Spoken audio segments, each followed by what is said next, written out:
বৃষ্টি এমন একটা জিনিস যেটা ঘরে বসে উপভোগ করা যায় আর খিচুড়ি খাওয়া যায়, কিন্তু বাইরে কর্মব্যস্ত মানুষের জন্য অনেক কষ্টের। সো হ্যালো এভরিওয়ান, আসসালামু আলাইকুম, কেমন আছেন সবাই? সবাইকে আমার ডেইলি ব্লগে স্বাগত জানাচ্ছি। আজকে বেশ কিছুদিন ধরে বৃষ্টির কোনো থামার নামই নেই, আর বৃষ্টি পড়তেছে আর পড়তেছে।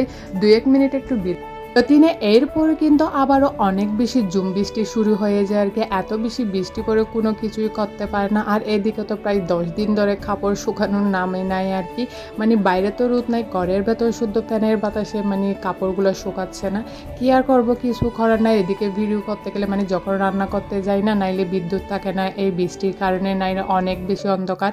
এইরকম মানে ভিডিও কোয়ালিটি একদমই ভালো করতে পারতেছি না। কি করব কিছুই বুঝতেছি না। আজকাল তো আমার অনেক বেশি বিরক্ত লাগতেছে। বিশেষ করে আজকে অনেক বেশি বিরক্ত লাগতেছে। এদিকে বৃষ্টি, এদিকে কাপড় শুকাচ্ছে না, এদিকে রান্না করতে গেলে অন্ধকার অন্ধকার। কি এক অবস্থায় পড়ছি, কিছু মানে বলার বাইরে আর কি। তাও তো কিছু করার নাই, আসলে শুধু ঘরে বসে খাওয়া দাওয়া করলেই বৃষ্টি উপভোগ করা যায়, মানে ভালো লাগে আর কি।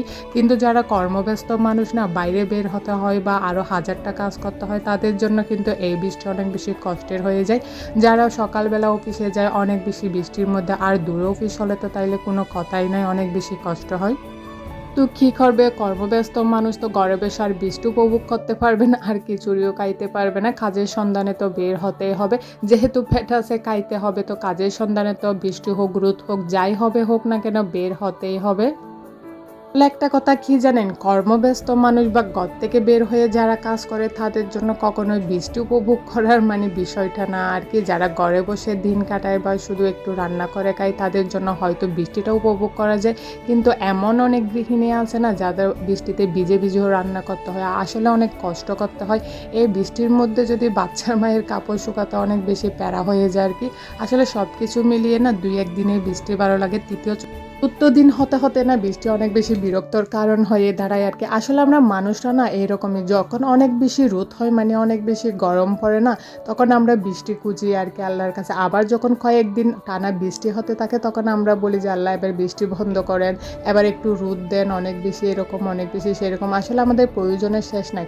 আসলে আমরা যেটা আমাদের প্রয়োজন হয় না, আমরা সব সময় কিন্তু সেটাই খুঁজি। আসলে বাঙালি বলেন বা মানুষ বলেন, যেটাই বলেন না কেন, আমরা কিছুদিন এইটা খুঁজি, আবার যখন ওটা দিতে থাকে তখন আমরা আরেকটা খুঁজি, এরকম। তা আসলে আবার গরম খুঁজি, আবার গরম আসলে না শীত খুঁজি। যখন প্রচণ্ড শীতকাল হয় আর কি, প্রচণ্ড শীত পড়ে, তখন আমরা বলি যে শীতকাল কখন চলে যাবে। আবার যখন গ্রীষ্মকাল আসে না, প্রচণ্ড রোদ প্রচণ্ড গরম হয়, তখন বলি যে শীতকাল অনেক বেশি ভালো ছিল। আসলে আমরা মানুষরা না কোনো কিছুতেই মানে খুশি হই না আর কি। যখন যেটা দেয় সেটাতে কখনো আলহামদুলিল্লাহ বলি না। সেটা আমরা বাঙালি হোক বা হয়তো অন্য মানুষগুলোও এরকম, কিন্তু আমাদের বাঙালির মধ্যে মনে হয় এইসব বিষয় একটু বেশিই আছে। একদিন উপভোগ করে বৃষ্টি 10 দিন গালি দেওয়া, এরকম একটা স্বভাব আছে আর কি আমাদের মধ্যে। আবার অনেক বেশি যখন রোদ হয় না, তখন আমরা বৃষ্টি পাগল হয়ে যাই। কি এক অবস্থা।